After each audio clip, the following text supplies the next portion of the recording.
Everybody in the state of Florida know when you say the triangle, they ain't talking about the Chicago Bulls offense. They ain't talking about the offense that Phil Jackson took to the Lakers and won 5 championships with Kobe. The triangle in Florida consists of the penal system. It starts in Liberty County, south of Tallahassee. You could take it back to Wakulla, where I already described to you guys about a little pit stop I had there. You could take it around Franklin County way, and that would be 98, Highway 98, or you can go Interstate 20, or you could go down I-10. And those counties consist again, the south and east of Leon County would be Liberty County, Jackson County, Calhoun County, Santa Rosa County, Gatson County. Let's see what else we got. Washington.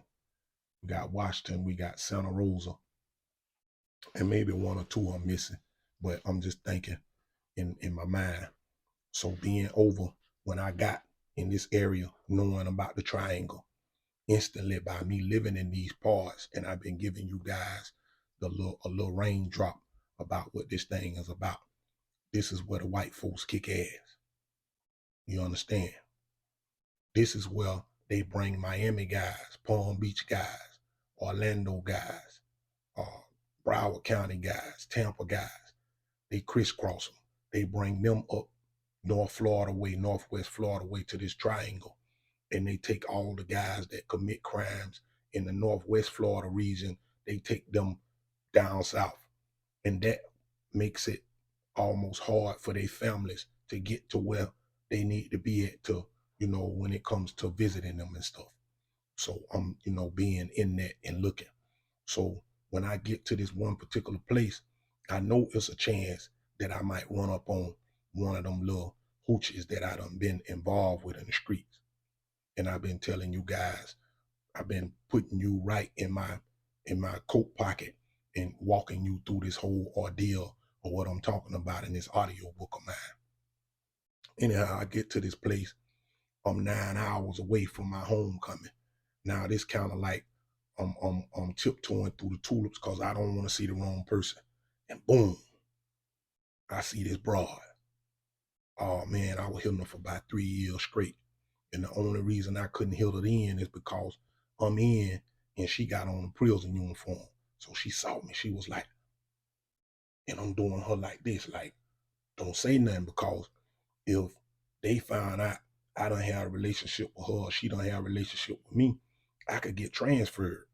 Or it could be, vice versa. It could be her job if she don't say nothing. So I found a little time to talk to her. I said, hey man, look. She like, I'm gonna have to go tell the captain this. I say, man, look, man, you can't do that. Don't go do nothing. I ain't gonna say nothing to you. You don't say nothing to me. But no, what if they find? I say, they ain't got no way of finding out if you don't tell them. But I ain't gonna be able to be looking at you and him like this and locking these doors behind you. I say, man, look, this business.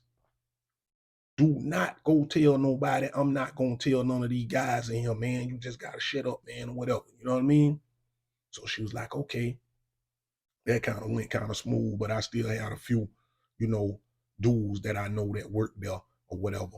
And, during these times when I'm away with this picture I wanted to paint for you guys, during this time while I was away, this is when I worked on my craft with my pen. And anybody that know me know that I go in with the poetry. It's always been a thing for me.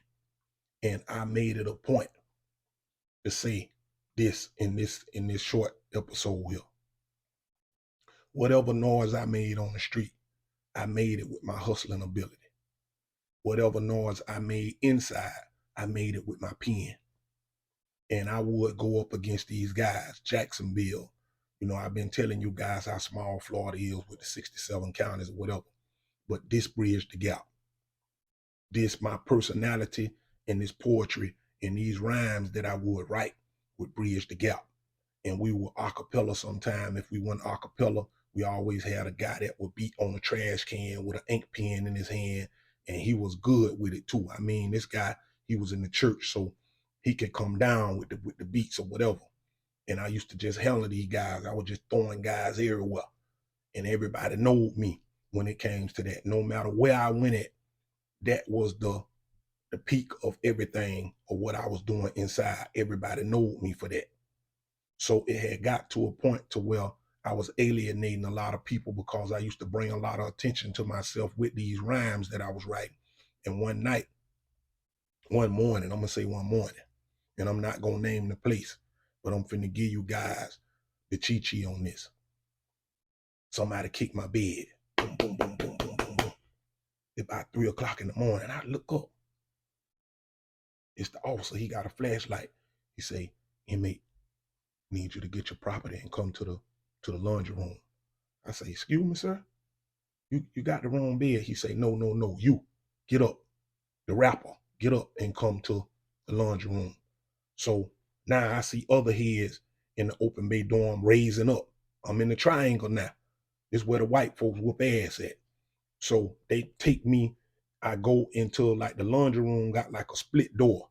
They can open the top of the thing with a latch and then they can open the bottom. So whenever we getting clothes or whatever, they just open the top. So you could just give them your bed number, your bag number, whatever, and you throw your clothes in there and tell them how much you got and they write it down and they wash your clothes and bring them back to you. So when I go up under this door, I'm in there with four of them white folks, one elderly lady, and it was three, like two big dudes and another little short guy. He was like, "Look, you the nigga that's doing all the rapping around here, huh? Yeah, we heard about you. You talking about coming back with a busload of niggas and what you gonna do to us and you being militant and this and that or whatever, blah, blah." We went through your pictures. Who is Big Mama? My mama had it was a picture of my mama standing up, throwing up the do signs. This cracker told me what Big Mama doing, throwing up gang signs. I say, "Man, that ain't no gang sign, man. She throwing up a do sign or whatever." So he take the picture from me, go through my property. They take all my rhymes.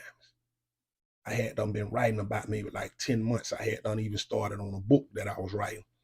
And it still came to fruition anyway with books that I don't publish because I got it in my head.